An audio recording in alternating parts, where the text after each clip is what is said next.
I was on the plane with the wine. They call me Whitley, I told the hell name. Listening the baddest in the school, the baddest in the game. Excuse me, I'm just so cranky. I think I'm gonna get the cookie brownie mix thing for these brookies, so I don't have to like buy cookie dough, because that's kind of like wild in my opinion. But at the same time, I don't know. Because the thing is, I was just gonna buy some pumpkin pies for this Friendsgiving, but tell me about they were roasting pumpkin pies in the group chat. I was I was shook because I love pumpkin pie. I was so shook. I was like, damn, I can't even pull up pumpkin pie. I'm gonna get roasted. I'm not gonna get roasted at the Friendsgiving. That's wild. So I think I'm gonna get these cookie brownie ones just to make it easier on myself. And then I don't know. I'll update you.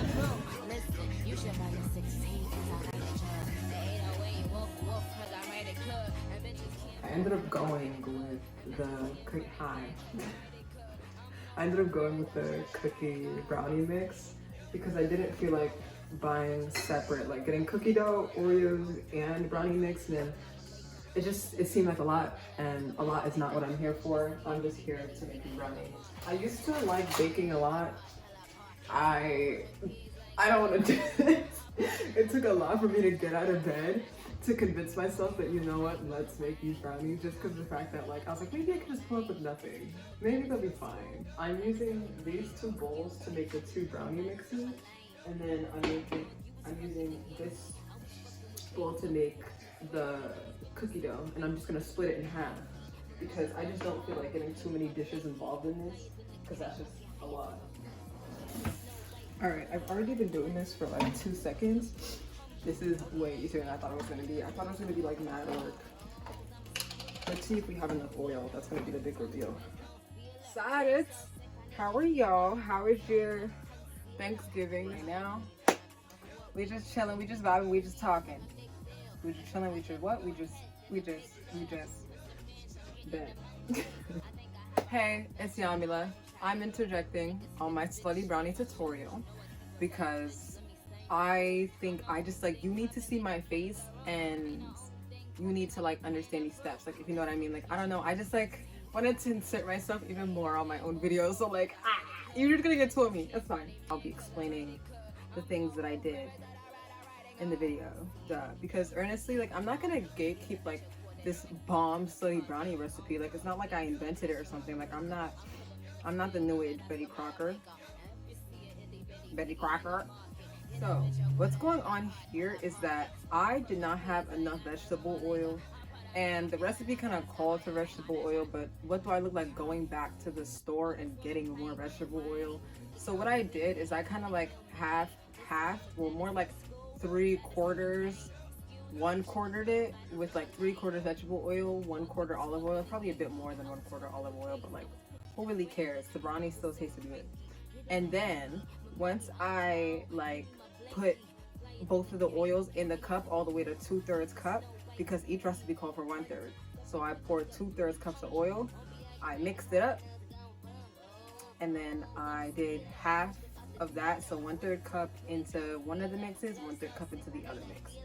I'm actually talking mad fast because I'm still mixing up the oils, so we're just gonna watch me do this.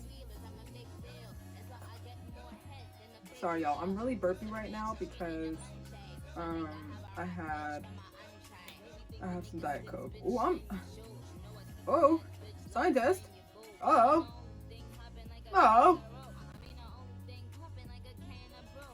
Slay.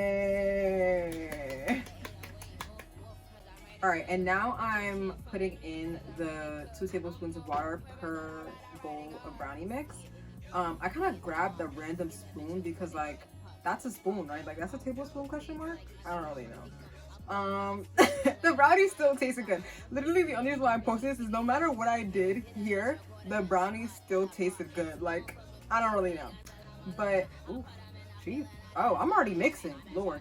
Okay, so I'm mixing by putting a little by little of brownie mix in, because of the fact that brownie mix gets very, very thick. It's not like cake batter.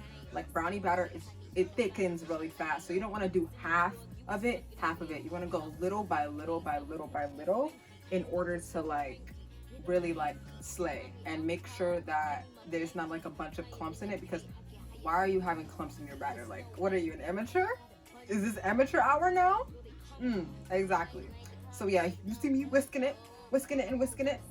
As I said, I used to like be super into baking, so like I already know all this stuff. Like I know how to do it, I just don't be wanting to do it. You know what I mean?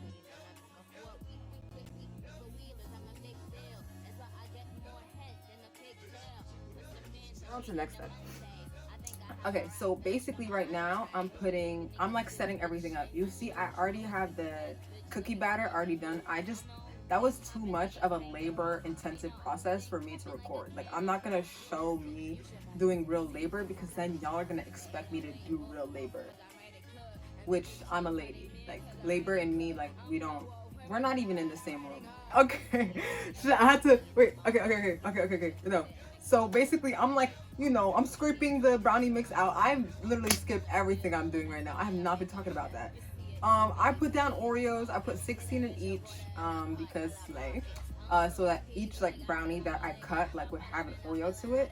And then now I poured the brownie batter over and then like spread it. But in this second pan, I thought it would be smarter, right, to just pour the brownie batter straight and then put the Oreos on top of it.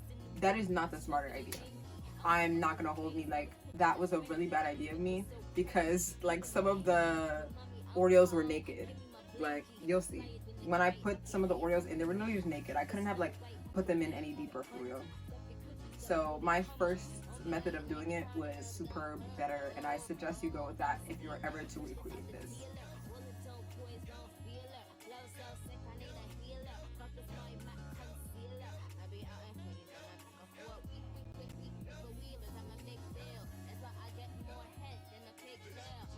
This is kind of like a job for real. Like being a commentator must suck. Like you really have to be paying attention. Like I'm someone who I just kind of go on to my own tangents and like, on to the next thing already. Damn. See, I can't even finish my side conversations. Like, anyways, I'm putting the cookie batter in, and I put 9 dollops in each because I think that's how much the recipe called for. I don't know. And yeah, but back to my conversation. I feel like commentators must have a really hard time. Well, I would have a really hard time as a commentator because I always have side conversations with myself. So it's like I would be having a side conversation and then boom, like someone just made the next epic goal, and like I would be sitting there like still talking to myself, like not even worried about like the goal for real. So yeah, look at me rolling and splitting. Yes, I'm done. Clap it up. Messy hands. Okay, so we finished. Mwah.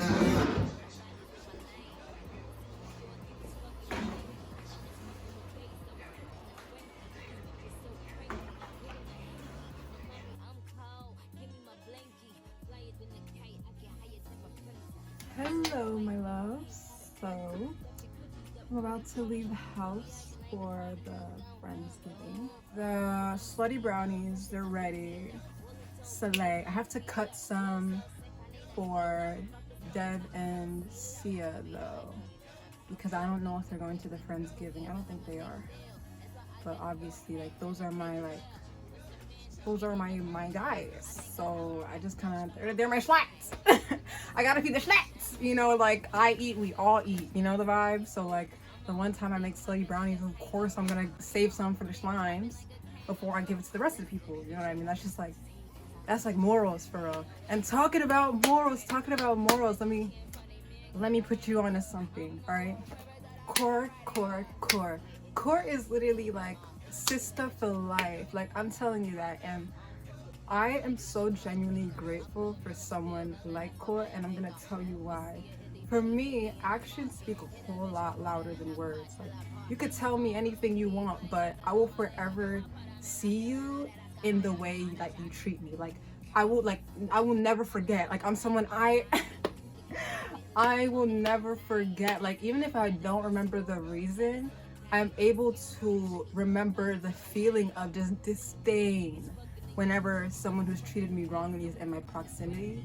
So I'm someone who is very much like, the way I view you is affected by the way you've treated me.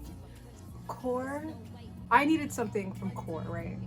And I'm not gonna say what it was, but it was something. And he got me Dunkin' and brought me that something. What? A large peach passion refresher? And I haven't eaten it yet, but a blueberry cake donut? Of course, on my, I don't know what to say other than the fact that like, that says like millions to me. That just says millions to me. I'm someone who like, you do some small gesture like that and I will repay you in like the most grandiose way. Like I'm not gonna say I'm extra like that. I'm just like, I'm very appreciative like that because I'm not very used to people like actually caring. Like, bro, I'm telling you, people will talk up your ear, then when it counts, they'll just really fall through. Like, what is that? Yeah, I don't know. That was just my little love letter section to Cora because I will forever remember this because it's going to be ingrained in my mind and ingrained in my YouTube channel. Sorry. Sorry. I'm gonna leave. I'm so tired, y'all. I've done a lot today, so I just kind of like, usually I'm like hyped for this kind of situation. Now I'm just like sitting here like, yo, like I want to go home and I'm already home. I'm bringing my, let me show you, obviously the juicy bag. I'm bringing my yarn because I know that like eventually sometimes I just be dissociating and like I'd be like, I don't want to be here no more. And I know at some point I'm gonna get like that, and that's when I'm gonna whip out my yarn because for some reason once it comes out, like I'm in a bubble. Like you cannot interrupt me, you cannot do nothing. Hell, I feel like if you like even come at me in a certain way and I have my yarn in hand and my crochet hook, my yarn will somehow tangle around your neck and strangle you. Like that's how down she is for me. Like that's what I'm just saying. Like I just need it as a protective barrier. I will see you. Maybe I'll record some footage of the Friendsgiving. Maybe I'll do that, but we'll see. Alright, bye. Mwah.